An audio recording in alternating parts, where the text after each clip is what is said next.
بس چې دا پناه شو نو حضرت سلیمان ویل را واپس کوي ردوها علیا واپس کوي دی اسون لرا په ما باندې فطفقا مسحا بالسوق والاعناق فشورو شو سلیمان علیہ السلام مسحا بالسوق مگی دی لرا بسوق دی پندو دوی لرا والاعناق سټونو لرا خراره کول چې ورته وي خراره خو پیژنې کنه دا اس چې ستړی شي اس ستړی شي دا چې کور ته اس خاون او د اس په خاون را راولي دا نو دا بیا خراره کوي لاس او دا مګي دا اوچي او دی باندې لاس هم وي دا سټه موله مګي او دا خپې موله مګي نو دا سلیمان علیہ السلام دا لګیا دی او دا په دې باندې لاس وي کله چې دی د شاه اسماعیلی شهید او سید احمد شهید رحمت الله علیهما فوج کله پېښور ته راغی نو دی بل ایثار دی لمنه کې هغه فوج ډېره کړ نو هغه دی موریانو کې هم بعضې سي هغه غریبانان داسې خارښتیان غوندي نو یو دوی کې ویل چې هلکه چا ویل چې مولا راغلی او د فوج کمانډر هم دی او د دلی نه راغلی دی راځئ د نه تپوس کوو چې دا به څنګه مولا وي نو پای کې یو غټ منطقي مولا و اتول د هغه نوم و په دې دغه باندې قاضي باندې حاشیه هم شته دی قاضي اوس څوک نه پېژني موږ پکې پخوا ډېره موده تېره کړې وه د شیخ نقیب احمد صاحب 2 کاله پکې ما تېر کړي غټ کتاب دی د منطق نو هغه ته 10 اعتراضونه ښودلي وو چې ته به لاړ شې په دې مولا باندې به وکړې دا خبره زه کوم اوس خپل مطلب راشم هغه اتول راغی اوس کتاب یې په ترخ کې نیولی دی سلام یې واچو شاه اسماعیل شهید رحمه الله ورته وویلې دغه وکړو چې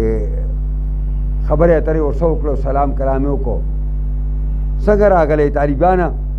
ویل داسې راغلی یم چې دا زما یو 10 شکونه دي چې دا وباسم هغه ویل دلته کښېنه او یو وایه زه به جواب در کوم او ګوري ورته نه دی لګیا دی اس خراره کوي خپل دا دې دپاره مې وویله اس خراره کوي دا اس تا سټ هم مږي او دا خپې هم وله مږي او یو سوال کوي او جواب وله ورکوي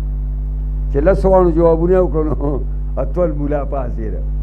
نو ویل اوشو ویلا ویل ښځه په مخه دی ښه پوهېږئ په دې باندې نو دا مې دا مسحن بالسوق والعناق لپاره خبره تاسو ته کوله دا محققین علما دا وایي او دا توارد بالحجاب دا امام رازی وایي دا اسونه په تیاره کې د ګردور په تیارو کې په دوړو کې ننواتو لیکن جمهور علما وایي چې نه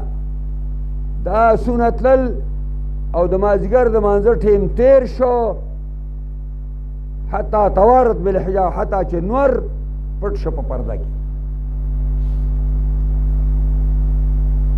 دې سره د محققینو علماو اتفاق نشته دلته وایي دا توارد کې را ضمیر نور ته د کوم ځای نه راجع شو کوم ځای نه دا معلوم شو نو دا خبره او دا خبره ډېره کمزورې ده چې د پیغمبرانو علیهم السلام د مازدیګر مونځ په دې باندې قضا کېږي دا هم ډېره کمزورې خبره ده نو دا توجیه هم شته چې ردوها را واپس کوي مالا نو فتوفق مسحا بالسوق والعناق دا سټونه او دا خپې وله په تورو باندې ووالي او حلال کړه په غریبانانو باندې وخوړه او الله رب العزت ولا د هغې په ځای باندې هوا تابع کړه چې په اسونو باندې مه ګرځه هوا ما ستا تابع کړه په دې ګرځه پوهېږې دا هم یو توجیه ده بلکې جمهور علما په دي بهرحال اسونه د جهاد آله ده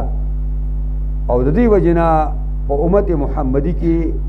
اس بند شوی دی خوراکې د دې وجې نه چې حرام دی خو دا آله جهاد ده د انسان غوښه هم حرامه ده ولې انسان مردار دی دا لازمه نه چې یو شی حلال نو بس تباش هر شی چې ته به خوري حلال به یو ته به نه خوري نو ځکه وایي ولقد فتنا سلیمان یقینا ازمائش کې اچولې مونږه سلیمان لرا والقینا علی کرسیه جسدا ثم اناب والقینا علی کرسی اچولې مونږه په کرسی یو تخت د باندې جسدن یو جسی لرا ثم اناب بیا دی واپس الله تا دا یو بله مسله ده چې خلقو دې دپاره ځان له څه شي نه ساز کړي اسرائیلیاتو چې سلیمان علیه السلام ګڼې بیبیانې وي او یو بیبي پکې وه هغه هغه ته ډېره ګران هم وه نو غسل خانې ته ننوته او پاخانې ته ننواته نو او یو ګوته وه نو بیا ځان سره دننه کړو دا یې راواخېسته نو بیبي له یې ورکړه په دې کې شیطان او ابلیس ځان دا دغه په شکل باندې کړ سلیمان او راغی چې ګوته مې راکړه چې ګوته یې ورکړه ګوته یې واچوله یو پیریان او انسانانو ته ټول راټول شو او ویل چې به دا سلیمان په تخت کېناست او دا د کوم ځای نه وایي ولقد فتنا سلیمان والقینا علی کرسی او دې لپاره بیا اوږدې اوږدې کیسې کړي دي سلیمان علیه السلام غریب بلسې ګرځېده او بیا چېرته سیند په غاړه باندې یو هلکانو میان نیولو ځکه چې شیطان هغه په سیند کې اچولی و او هغه میان هغې وله په سوال باندې میې ورکړو چې میې هغې خېټه وله وشوه هغه ګوته پکې راګوته چې ګوتې یې واچوله هر څه بېله دي شو هلکه مال دا خو ګوته نه وه کافر شی و حکومت د ګوتې سره واچولی کېده او د ګوتې سره به ته داسې ګپ دی ګپ د پیغمبرانو د شان څخه داسې خبرې نه کول پکار خبره دا وه چې دو توجیهات دا ځان سره یاد وساتئ دا درست دي بس هغه دا سلیمان علیه السلام انتهایی بیمار شو او داسې بیمار شو چې په دغه تخت باندې بس هسې یو جوسه پرته وه او سا پکې وته راوته الله رب العزت مهرباني وکړه او بیا یې روغ کو او همغه تخت خو لا د هغه په لاس کې او تخت بیا چلاو دا هم یو توجیه چا کړې ده او ډېره ښه توجیه هغه دا ده چې سلیمان علیه السلام یو ورځې په جهاد کې مجاهدینو کمزوري وکړه نو خفه شو او ویې ویلې چې زه به د بېګانه خپلو زنانو باندې به چکر لګومه او دا به الله تعالی بارداري کوي او د دې نه به هلکان پیدا کېږي او دا به مجاهدین فی سبیل الله سازي خو انشاءالله ویو حدیث کې راځي پیغمبر خدا وایي انشاءالله یې ونه ویلو نو پرشتې خپلې پرشتې ملګرې ورته ویل چې انشاءالله به دې ورسه ویلې وی نه ویله نو چې کله نتیجه راووتله نو یو نیمګړی وړوکی په سلو بیبیانو کې یو وړوکی نیمګړی سقط چې ورته وایي زیان چې ورته وایي هغه نیمګړی بچی په کپړه کې تاو کو خادمانو راوړو او حضرت سلیمان ته په تخت باندې کېښو چې ستا د هغې محنت او کوشش دغه نتیجه ده دا مسله تاسو ورته اوس ګورئ ولقد فتنا سلیمان والقینا علی کرسیه اچولې مونږه په تخت د باندې جسدن هغه نیمګړی بچی ثم انا بیا راځي انشاءالله تا قال رب اغفر لي ویلې زما رب بخنو کې ماتا وهب لي ملک لا ينبغي لاحد او بخی ماتا یو حکومت یا الله ماله داسې حکومت راکړي ګوره دا حکومت دی دا شجره ممنوعه نه ده ګورې دا که تاسو چا په ذهن کې کېنولي دا به د لا علمۍ خبرې حکومت د الله نه غوښتل اسلامي حکومت دا د الله فضل او کرم دی دا حضرت یعقوب علیه السلام ته چې حضرت یوسف علیه السلام خپل کمیس راولیږه او زیر یې راولیږه نو هغه کمیس د هغه په سترګو کې واچولی شو نظر یې بحال شو نو د هغه رور نه یې تپوس وکړو د یوسف د رور نه چې زویه په کم حالت دی پرېښو ویل د مصر باچا دی هغه ویل زه په باچایي به څه وکړم ما ته دا ووایه ما نه وړوکی بیل شوی چې په کوم دین باندې دی ویل ستا او ستا د پلارانو په دین باندې دی نو دلته خبره مدارک لیکلي دي مدارک زموږ تفسیر دی د فقه حنفي معتبر هغه وایي چې حضرت داود فرمایل الآن تم له النعمه خدنو بچیا چې یو طرف ته حکمرانی الله ورکړي او بل طرف ته په مذهب اسلام باندې دی نو دا خو پوره نعمت الله غله ورکو او دلته پیغمبر خدا سلام چې کله په هجرت باندې وزي نو دا دعا ورته الله ښودلې ده چې داسې وایه چې اخرجني مخرج صدق او بیا وجعل لي من لدنك سلطانا نصيرا مولانا شبیر احمد عثماني کوم چې دیوبند کې لوی شیخ الحدیث پاتې شوی دی آپ خپل فواید کې لیکي د سلطان نه مراد حکمران اسلامی حکمرانی ده دلته هم دغه مسله ده چې سلیمان علیه السلام دعا کوي الله ته چې ربه ما ته بخښنه وکړي او وبخښي ما ته یو حکومت لا ینبغي لاحد من بعدي چې مناسب نه دی او تن دپاره رسو زمانه د دې وجې نه تمام ځمکې حکمرانی الله ورکړی او تاسو ته ما ویلي چې په تمام آباده ځمکه باندې ربع مسکون چې ورته وایي په هغې څلورو کسانو په یو وخت کې یو کس حکومت کړی اوس په یو ګوټ کې نو زه سپر پاور یم ملکه ته څه سپر پاور ته خو صفر یې او دو مسلمانان دي او دو پکې کافران دي نو مسلمانانو کې یو حضرت سلیمان ځکه وایي نبی علیہ السلام یو بخاری حدیث دی د شپې مې مونځ کو دا ابلیس راغی وایي ما مونځ راله خراباو بس حمله مې پرې وکړله او ومې نیو کلک مې نیولی او بیا مې دا سوچ وکړو چې د مسجد نبوي په یو ستن پورې تړم وایي دا اراده مې وکړه د خپل رور دعا راته یاده شوه سلیمان چې هغه الله ته سوال کړی چې هب لي ملکا لا ینبغي لاحد من بعدي او د هغه په انسانانو پیریانو دواړو حکومتو نو ایسته مې پرېښود زه ورک شه ذلیله وسخرنا له الریح تابع کو مونږه سلیمان د پاره بادم ولا تابع کړی دا هوا د هغه تابع وه تجری بامره تبا دا هوا او دا سیلی او دا باد په حکم د سلیمان باندې رخاءن په آرام آرام سره حیث اصاب حیث اراد کوم ځای چې باغه اراده کوو بس هغې ته په آرام آرام باندې روانو د آرام معنی دا ده چې دا تخ به یې ړکاوه نو بلکل داسې به یې روان کړی و یعنې دا معنا ده په هوا داسې تابع وه چې کله به هغه تخ چې هغه د پوځونو سره کېناستو نو بس هوا ته به وویلې نو هوا به هغه ایسته اوچت کړو موږ یو ځای له تلي وو نو موږ دا ګاډی لږ جنګېدلی وو نو هغې داسې یو زنانه لګېدلی وه او د هغې څه وړوکې وو نو زنانه خو بچ وه خو هغه وړوکي را سر دغه شوی وو نو هلته بیا موږ یو پیر صاحب دی دې ځای کې دی ګل آباد سره چکدرې نه مخکې نو هغه هم موږ ځان سره بوتو او دغه ورغړ ورته وایي ډېره خطرناکه علاقه ده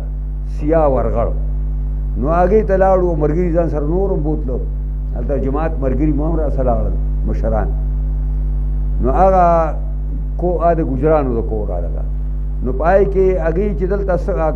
کیس وشو نو ما هلته لنډ هسپتال و هغې ته ور وړو هلته ناګېسو بیا چکدرې ته مې راوړو او دوایان یې هر څه له ما وکړو هغه زنانه مې یو ځای ته ښه په پرده کې کېنولې او بوم به هر څه مې وله ورکړو نو هغه چې موږ هلته لاړو نو هغه زنانه ورته وویلې هغې هندیان دې وي او دا سړی سپین ږیری و نو هغه ته یې وویلې چې هلکه د چالو که چې هغه مولوي صاحب زموږ دونه عزت کړی که نه که د څه شي مطالبه یې کړی یا د سپکه خبره کړې بیا یې په کور کې نه پرېږدي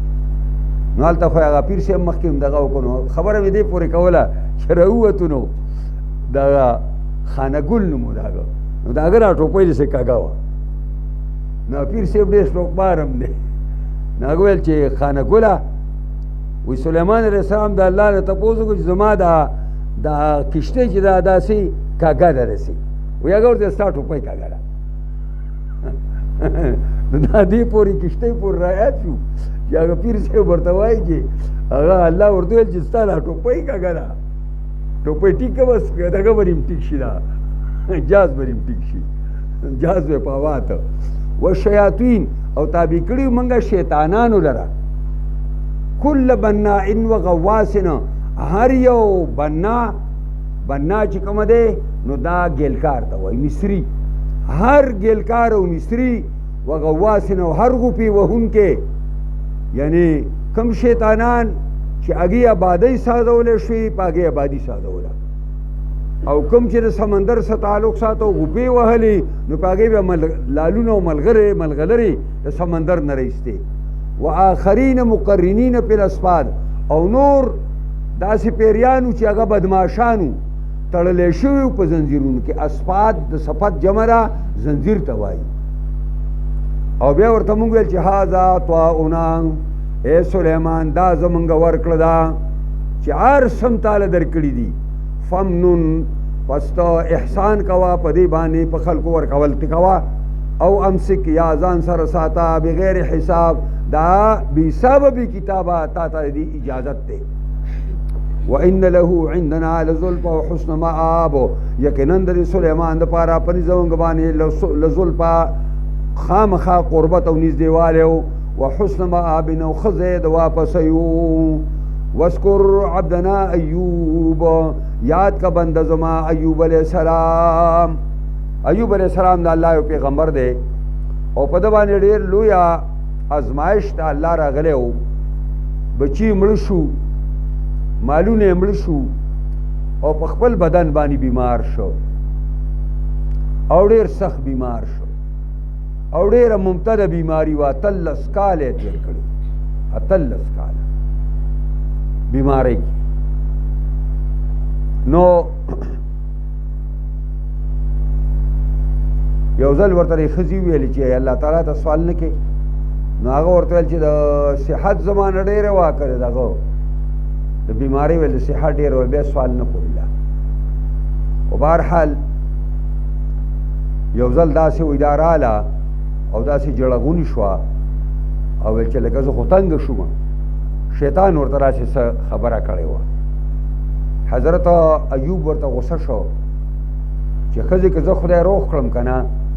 100 وړه به دې وامه 100 لرګي به دې وامه نو بس بیا خو د الله او د رسول خادمه وه او چې څوک د الله او د رسول خادم وي نو دغه مرتبه خو هم څه وړه نه وي که نه نو دی یو ځای کې یو ځل دا بیبي تللی ده او دی ناست دی بس په دې باندې یو 2 کسان لاړه داسې یو بل ته وایي چې دا سړی به ډېر زیات ګناهګاري چې خدای داسې نیولی دی او ښه کوي نه او زه حضرت ایوب په خپله واورېدم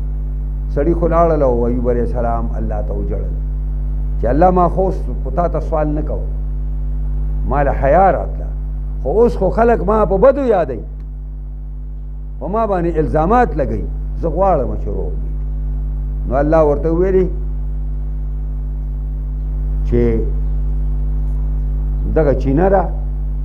د ځمکې الله ته ورکړه چینه به ترې راوځي او اکثریت د مفسرین وایي چې 2 چینې بله درته دلته ووایه هلته به چینه راوځي د یوه باندې ولامبه او د بلې نه اوبه وڅښه چې اوبه وڅښلې دننه چې کومې بیمارۍ وه هم ټیک شوې او چې ویلامبل پاس چې کوم بیمارۍ وه هغه هم الله تعالی ښه کړه او الله روغ اوس دې کې دا خبرې خلکو سازي کړي چې داسې په بدن کې چینجي شوي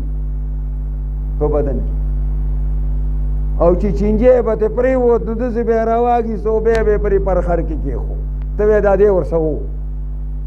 دا تا په کوم کتاب کې لیدلي دي دا د کوم ګوټ نه ته لګیا یې پیغمبران موږ ته وایي چې کوم شی درته ضرر رسوي د ضرر رسول نه مخکې مړ کوي اقتلوا الموذي قبل الایذاء پیغمبر خدا وایي او ته بیا یې راواخیست او داسې کېښود دا د ځان یو بزرګي پیش کول داسې نه وه چېرته پیغمبر باندې الله داسې بیماري نه راولي چې خلکو له تې کرکه ورشي بیا خو به خلک کافر شي بیماری به پې راځي او سختو نه سخته بیماری به راځي خو داسې بیماری به نه راځي چې د هغې نه خلک نفرت کوي بیا دا بالکل د نه منلو خبره ده نو ځکه وایي وَاسْكُرْ عَبْدَنَا ایوب یاد کا بنده زما ایوب علیہ السلام اذ نادا ربه هغه وخت چې آواز یې وکړو خپل رب ته زه یې پېژنده چې آواز چاته کول پکار دي روغول څوک کوي انی مسنی الشیطانو یقینا رسېدلی دی ماته شیطان بنصب په تکلیف را کولو سره و عذاب نو په عذاب را کولو سره دا ستړیوالی او دا عذابونه د دې خالق الله دی دا چې وایي په مانځه پسې چې والقدر خیره و شره من الله تعالی اندازه د خو د بدو دواړو جانبه د الله نه ده خو د بد شي نسبت الله ته خلق نه کوي دا خلق شیطان ته کوي نو ځکه ایوب علیہ السلام ادبا د دې نسبت شیطان ته وکړو ووهبنا له نو دا شو مونږ ورته وویل چې ارکز برجلکا ووهه راواچوه خپل خپې له ځمکه باندې دا ځمکې ته راخپه راواچوه هذا مختصرون دا د لمبلو چینه ده باردون یخه ده و شراب او د سکلوم ده نو دې وجې نه بعضې علما وایي بس یوه چینه ده اوبه تې اوسکه او پې اولامبه ټولې بیمارۍ به ښې شي او بعضې وایي چې نه پر یوه کې اولامبه او د بلې نه اوبه اوسکه وهبنا له اهله وبخلو منګه دته کورنۍ د ده ومثله معه او په مثل د دې باندې دې سره نور دې کې هم دوه رای دي د علماو بعضې علما وایي چې کوم بچي مړه الله ژوندي کړه لکه به طور مثال اووه بچي وو او اووه مړه نو هغه الله ژوندي کړه او دومره ولا الله د هغې بیبي نه نور ورکړه دومره ولا نور ورکړه او دا پکې د جمهور رای ده لیکن محققین علما وایي چې مړی که ژوندي شي نو هغه ټول عمر دپاره نه او بیا دپاره داسې نه چې ډېر عمر به په دنیا کې ژوندي نو ډېره مزیداره خبره دا ده چې الله تعالی هغه بیبي د هغه صالحه کړه او د بچو جوګی کړه او الله وله د هغې نه دوچن بچي ورکړه چې کوم مړه دا معنا ده ووهبنا له اهله ومثله معهم رحمة منا دا و مهرباني د جانب زمونږ نه و ذکرا لاولی الالباب او پند او نصیحت دی دپاره د خالصو عقلونو والا اوس هغه زنانه په باره کې قسم خوړلی و چې زه به تا سل لرګي وامه او د الله د پیغمبر خادمه وه او 13 کاله ورسره چې کوم دی خواري کړې ده او هغه له خوراک پیدا کړی دی او ځان له پیدا کړی دی خپلو خپلوانو دوستانو او یارانو ټولو پریښی و او دا یو بیبي وه چې د هغه سره په خدمت کې وه نو دا خو لویه د قدر وړ وه نو الله ورته ویلي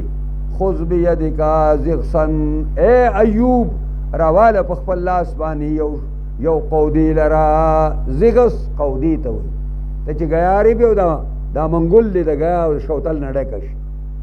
دا قوده ده ضغثا راواله یو قودي لره چې هغې کې کم از کم 100 ډکي پکې 100 دا راواله او بیا یې دې بیبي تر سره راواچوه په یو ځل داسې راواچوه فاضرب به پس ووهه په دغې قوده باندې دې بیبي لره ولا تحنث ځان محانس کوه بس دا قسم سر ته ورسېد نو دې ته حیله وایي نو جایز حیلې جایزې دي او ناجایزې ناجایزې که جایز حیله کې نو کولی شي بطور مثال دی مجلس کې یو ملګری ناست دی او هغه د حکومت مطلوب دی حکومت یې وجني او هغه راشي پولیس راشي او دلته ودرېږي پیژني نه چې پلانې شته او تاسو نه تپوس نه کوي، ما نه تپوس چې مولوي صاحب ته ووایه نو زه به دې ته څه وایم؟ که وایې رښتیا وایم سړی بوځي او پانسي کوي، او که دروغ نه دروغ هم ګناه ده. نو توریا او حیله دا ده چې څنګه احمد ابن حنبل رحمه الله نه دا کیس هغه ته راغی او هغه سړی د بادشاه مطلوب د هغه په درس کې ناست و د حدیثو، او هغه شوتریان چې راغلل هغه پولیس، نو هغې د شیخ نه تپوس وکړو احمد ابن حنبل نه چې عبدالرحمن تاسو سره په دې مجلس کې شته؟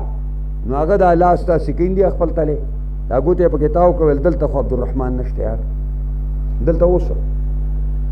دا حیله ده، دا جایز ده. او یو دا ده چې ته د الله تعالی د ټولو حقونو د ساکتولو دپاره د ځان یو ذمه دار ساز کړی دی د بدعت کټوی، او ته څښا ته لږې پیسې راوالي او هغه بیا کښېنئ او په هغې چورلندې کوئ او دا وی ما تا ته دل بخلی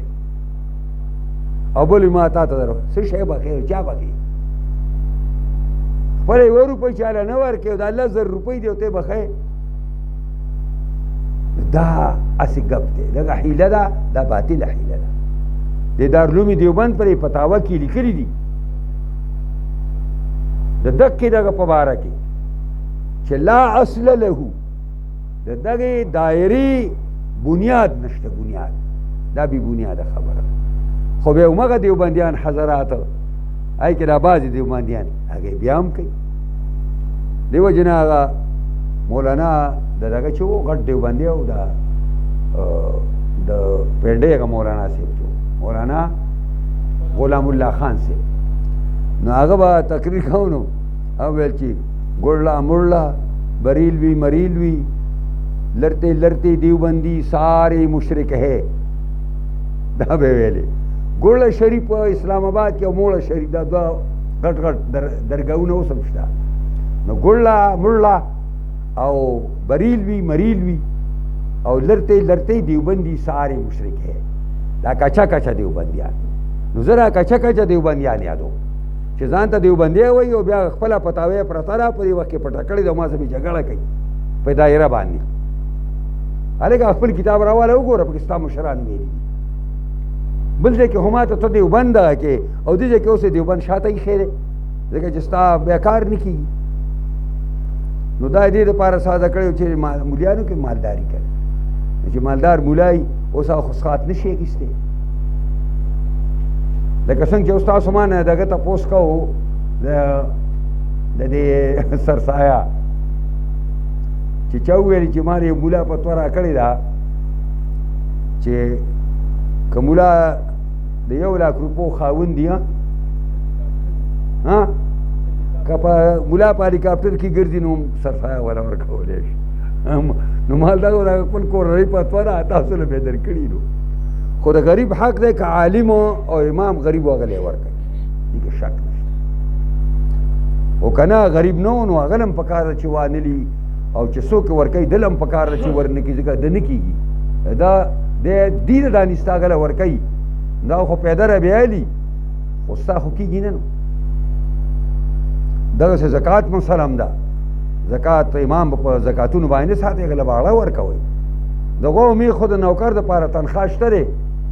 او دونه لوی سړی چې ته ورپسې منځونه کې اگر تنخوا نه ورکې نو د فقراو حق هغه له ورکې. نو که فقیر دی خیر زکات هم وله ورکه، سرسایه هم وله ورکه، نورې ښېګړې هم ورسه وکړه. او که مالدار دی نو دا شي نه به هغه له هم نه دي په کار شي والي او ته هم ورکه او ستا بیا نه زکات کېږي او نه دې ګورې دغه کېږي. بیا دا ځان له ګرانې مسلې دا چې کوئ بیا هم ځای نه وي. نو ځکه وایي ما خبره په حیله باندې کوله. امام ابو یوسف رحمه الله کتاب الحیل لیکلی دی. نو بعضې حضرات دا نوي غوندې پیدا شوي په اعتراضونه کوي. نو د هغې معنا ما تاسو ته وکړه چې جایز حیلې جایز دی او ناجایز ناجایز دی. داسې هر حیله جایز هم نه ده او هر حیله ناجایز هم نه ده. او چې ته د الله وسلم په ډیرې کښېنې یو هم نه منې نو څوک بیا در باندې مني؟ اړو منې نه. انا وجدناه صابرا، یقینا موندلی مونږ ایوب علیه السلام لره صبرناک، لوی صبر کړی 13 کاله نعم العبد بہترین بندو انہو اواب دیر واپس کی دن کے ہو اللہ تا بار بار رجوع کو ان کے اللہ تا وَاذْكُرْ عِبَادَنَا إِبْرَاهِيمَ وَإِسْحَاقَ وَيَعْقُوبَ أُولِي الْأَيْدِي وَالْأَبْصَارِ یاد کا بندگان زما اسوک دی بندگان ابراہیم علیہ السلام اسحاق علیہ السلام یعقوب علیہ السلام اول الایدی او خاوندان د قوت په عبادت کې والابصار او خاوندان د بصیرت او د پوی او د بصیرت نډک خلقو او په عبادت کې ولا الله او په دین کې ولا الله لوی قوت او طاقت ورکړو ان اخلصناهما یقینا خاص کړو مونږه د پیغمبرانو الله بخاصتی ذکر دار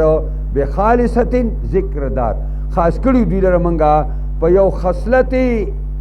په یو خوی او په یو خصلت خاصه باندې خصلت سو ذکر الدار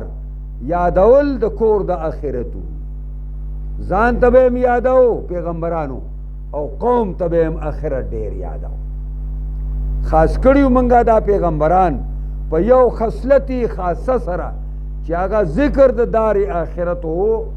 ځان ته قوم او امت ته دای معنا ده وانهم عندنا لمن المصطفین الاخيار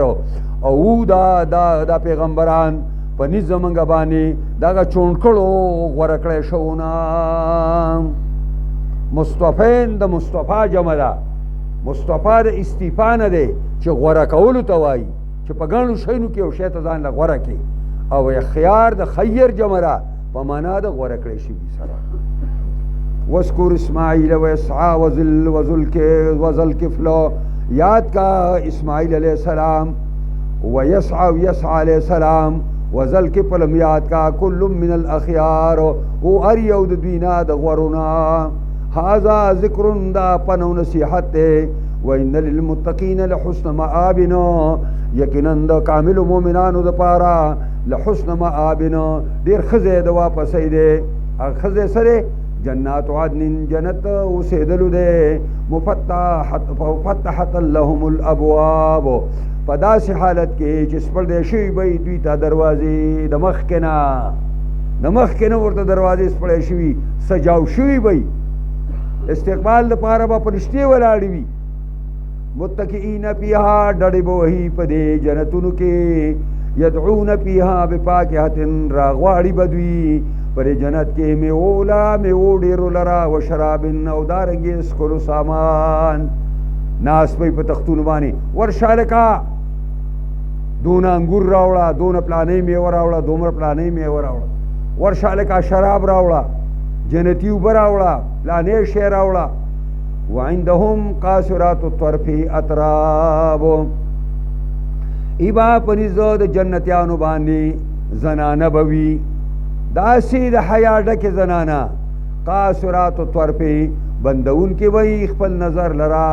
اطراب امزولی بی د خپل خاوندانو سرا قاصرات الطرف معنا دادا چې دا زنانه د ډیر حسن او ډول باوجود دوی ورا خپل نظر بندئی په خپل خاوندانو سیوا د خپل خاوند نه بل چاته نه ګوري دار جنتی خزه نه خدا چې خپل نظر په خپل خاوند باندې بندئی او په خپل محرمانو به بندئی د بل پردي سړی ته بنه ګوري او اطراب ماندا د امزولی وي ټول بد دیر شو کالو په عمر کې وي ټول هذا ما توعدون ليوم الحساب دا هغه دی چې وعده کې دې شو تاسو سره د پاره د ورځې د حساب او د کتاب ان هذا یقینا دا لرزق زمونږ خوراک دی ما له من نفاد نشتار دې د پاره خلاصې دا د سمیوي نه دي چې په اوړي کې به خوري او جمی کې بنئ نه اوړي او جمی کې به دواړی دا به تا ته ډېره ګرانه پخوا ښکاره کېدله چې د اوړي میوه به سړی په ژمي کې څه وخوري او ژمي په اوړي کې اوس بیا کمې نوي دغه ساینس ترقي وکړه او نوي آلات ایجاد شو او بجلی موجود دی نو دغه د اوړي میوې په ژمي کې اوس میلاویږي او د ژمي هغه په اوړي کې میلاویږي هذا وان للطاغین لشر مآب، هذا دا ځان سره والا او یقینا د سرکشانو د پاره لشر مآب ډیر ناکار ځای د واپسۍ دی اثر جهنم جهنم دی یسونها دنکیږي بریتا په بئس المهاد ډیر ناکار لاندې ستونی بچونه دا یعنی تولی دا او قالین دی هذا دا ځان سره والا فلیذوقوه پس ارسکی دی لرا حمیم و غساق فلیذوقوه پس ارسکی دوی دی لرا دا سری حمیم گرمی بودی و غساق نوینی زوینی په دې جهنميانو باندې به ګرمي اوبس کې کرجوي تږي شي او الله ته به چغې وایي چې الله تندي اوسو تندي اوسو نو قرآن وایي یطوفون بینها و بین حمیم آن چکرې به جهنميانو ته ورکوي د جهنم او د ګرمو اوبو په منځ کې او غساق هغه وینو زو ته وایي چې د اور په زور باندې د جهنميانو د بدن نه روزي او بهیږي نو هغې ته مټونه او چاټۍ د جهنم په غاړه کې لګېدلي یا ته ډکېږي او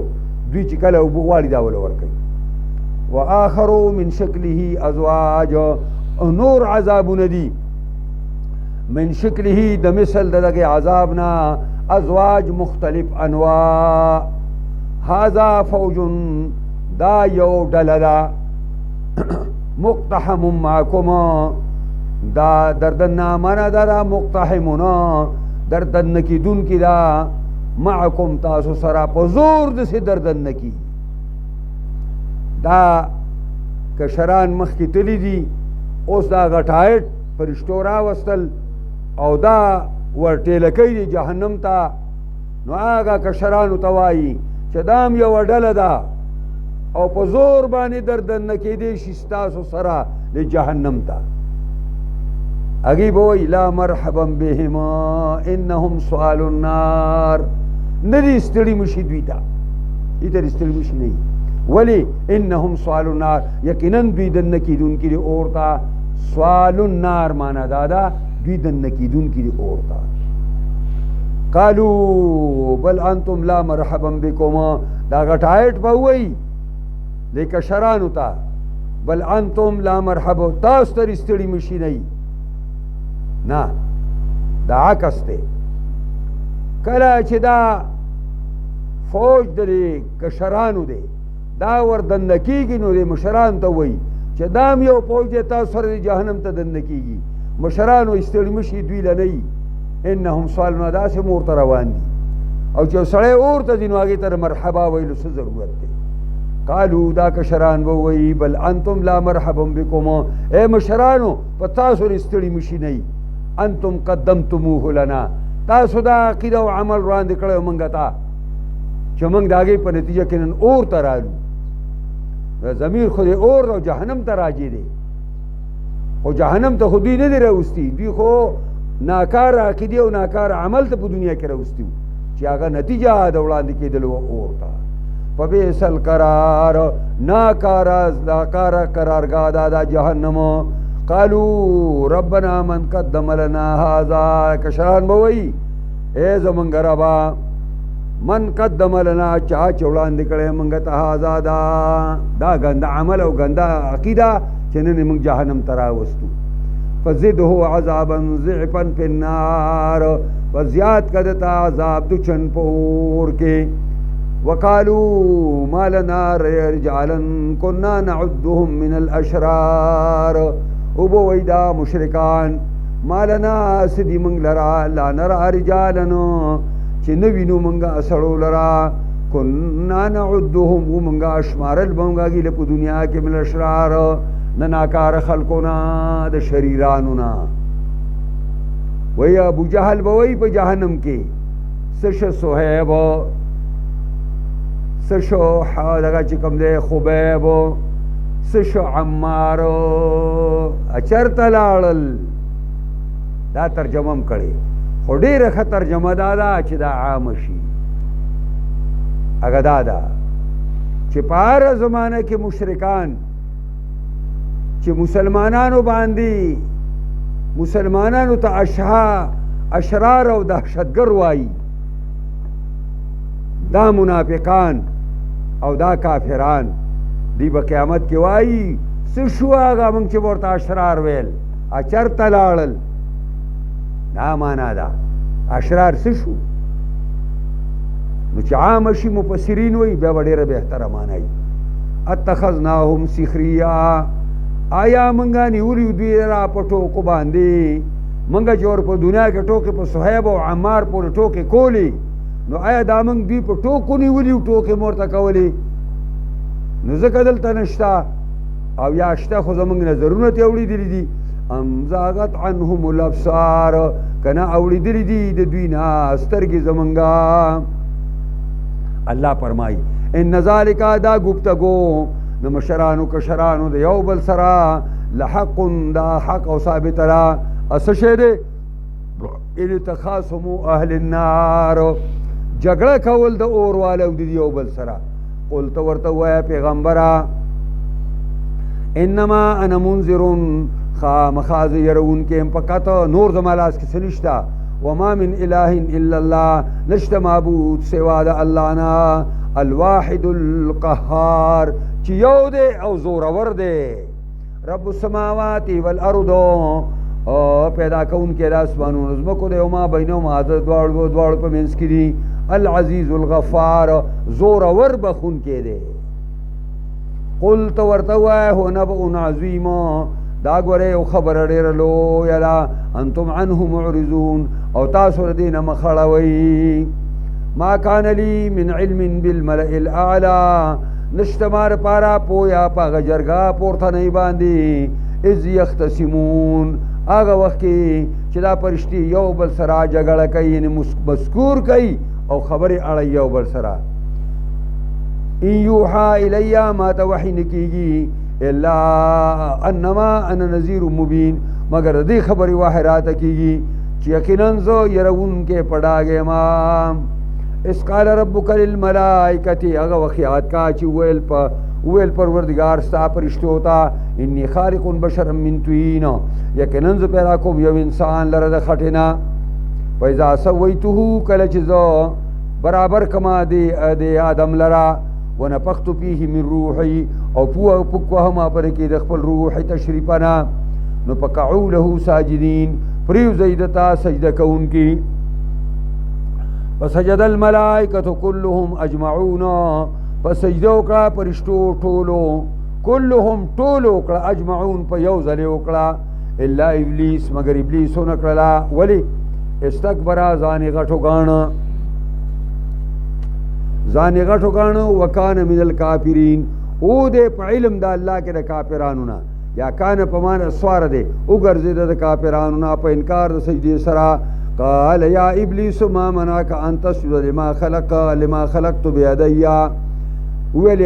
الله ابلیس څه شي منع کړی تعالی را چې تا سجده کړی وې هغې تن ته چې ما پیدا کړی په خپل لاس باندې دا د آدم علیه السلام لوی اعزاز او اکرام دی چې الله وایي ما په خپل لاس پیدا کړی دی استکبرتا ته په نفس الامر کې غټې ای ابلیسا ام كنت من نه استکبرتا تا ځان په زور غټ کړی دی ام كنت من العالین کنه ته په نفس الامر کې د متکبرینو د لوړو خلکو نه قال ابلیس ورته نه خیر منه د نه غوړې مجي د آدم نه غوړې خلقتنی من نار و خلقته من طین پیدا کړی دی مالا د اور نو دی پیدا کړی د خټې نه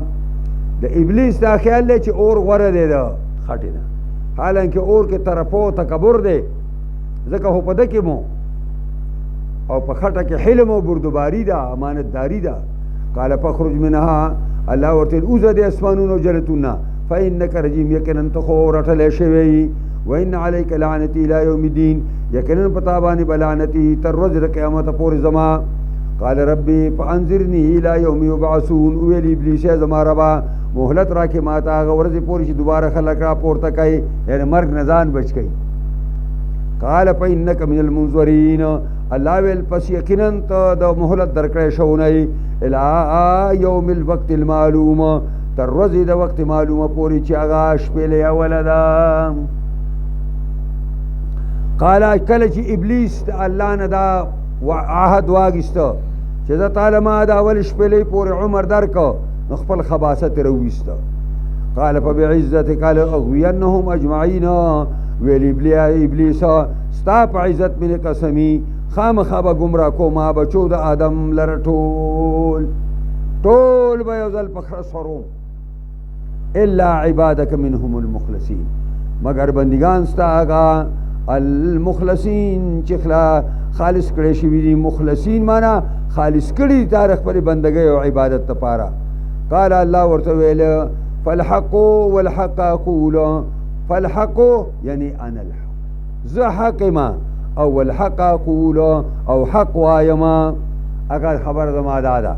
چې لأملأن جهنم منك وممن تبعك منهم اجمعین خامخا به ډکوما جهنم ستانه ابلیسا وممن تبعك او د هغې خلکو نه چې ستا تابعداري کړې منهم د بچو د آدم نه اجمعین د ټولو نه